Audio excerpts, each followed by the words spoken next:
apologies in this one. So this is going to be the version from In Utero, not the live unplugged version. So probably very similar. I didn't bother to check out the differences in the bass line. All right, so what I just played is like a little chunk of the verse part going into the chorus. So let's back up and talk about how the bass comes in the first verse. All right, so we are down a half step, and then we're going to do a drop D on top of that. So that's a low C sharp, G sharp, C sharp, and an F sharp as far as our tuning goes. All right, so like I said, let's go back to the beginning and see what happens. So in the fourth bar, we're going to come in with a quarter note on beat 4, and that's how the bass enters. So we have 1, 2, 3. All right, and that note that we're going to play is our high D. We're playing that at the 7th fret of our first string. And then the figure that comes in after that is a 2-measure thing that alternates. It sounds like this. So I'll play the pickup too. So 1, 2, ready.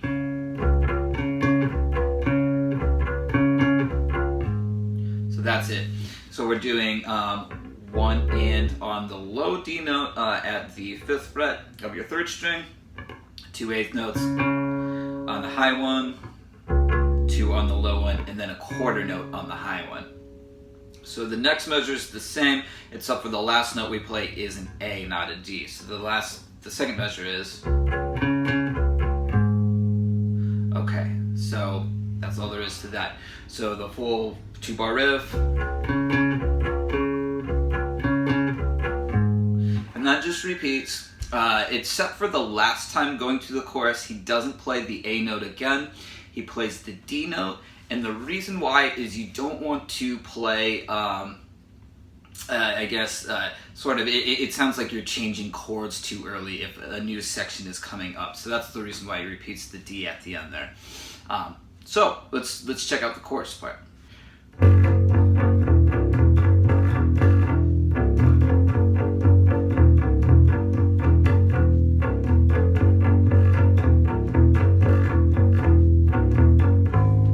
So we have a 2-bar riff that just repeats over and over again. So I'll break down measure by measure what's going on. The guitar's playing a G chord at the start of the chorus. And so we're going to play a G bass note. We're going to play 1 and 2 in on our G bass note, which is the 5th fret of the 4th string. And then for the second half of the first measure, we play 3 0 3 5 on our low string. All right, the next measure is this. So we're going to do 5 3 5 3. Then we have a tie, and then we're going to do open 3 4. All right, so the first 2 bars. All right, and so that just repeats 2 more times. And then when the guitar plays an A chord and holds it out, we're doing the same thing, just an A note. 2 3 4 1 2 3 4 1 2 3 4 2 2. You know, and then we're basically back to the verse. All right, so let's move on and check out some of these other riffs. Okay, so the second chorus, the riffs are the same. The ending's a bit different in that, you know, it's longer is the only difference. We're going to do the A note held for 8 beats 4 times instead of just twice. And then we have 2 different ending riffs that happen as the song kind of breaks itself down at the end. So the first ending riff is this.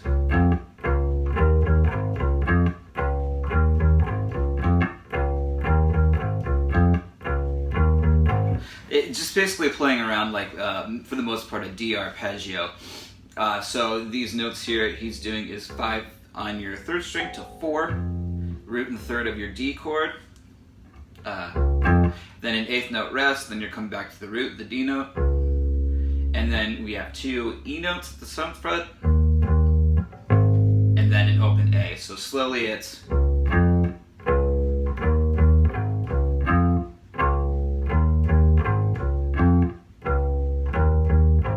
Alright, that's all there is to that riff. So let's check out the next riff, which is even more stripped down. That happens as the track is further breaking down. So you're going to do that riff 14 times, and then what you have is an open D that's held out for 8 beats, another open D that's held out for 8 beats, and then he's pretty much playing along with Dave Grohl's kick drum, this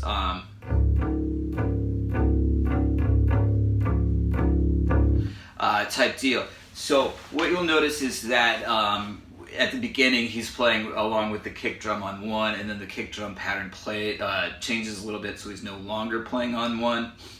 But the rhythm here is we're playing on 1, the and of 1, and of 2, and of 3, and and of 4. So it's very syncopated. 1 and 2 and 3 and 4, and if I count it along with an eighth note pulse, 1 and 2 and 3 and 4 and 1 and 2 and 3 and 4 and all right, like that. All right, so let's check out the very end here. We just are playing some notes from your basically a D7 chord. So let's look at that. Okay, after the last time he does he's gonna play and hold a C note for a full measure, low open D for a full measure, back to a C for a full measure, and so he's just alternating between a D and C note. The next time though, after the C, he plays the D here on the 3rd string, back to C, and then your final D is at the 5th fret again. So basically we have 1, 2, 3, 4, 1, 2, 3, 4, 1, 2, 3, 4, 1, 2, 3, 4, 1, 2, 3, 4, 1, 2, 3, 4, and then pretty much everything is out and cutting off at that point. So that does it for All Apologies. That's all of the riffs. Pretty simple, very supportive in the bass line. Very kind of Paul McCartney-esque, as is, I would say, all of his bass playing in Nirvana. So yeah, if you'd like the tabs, let me know. It's in my emails in the description, and hoping to get plenty more lessons done today. All right, I'll see you guys around.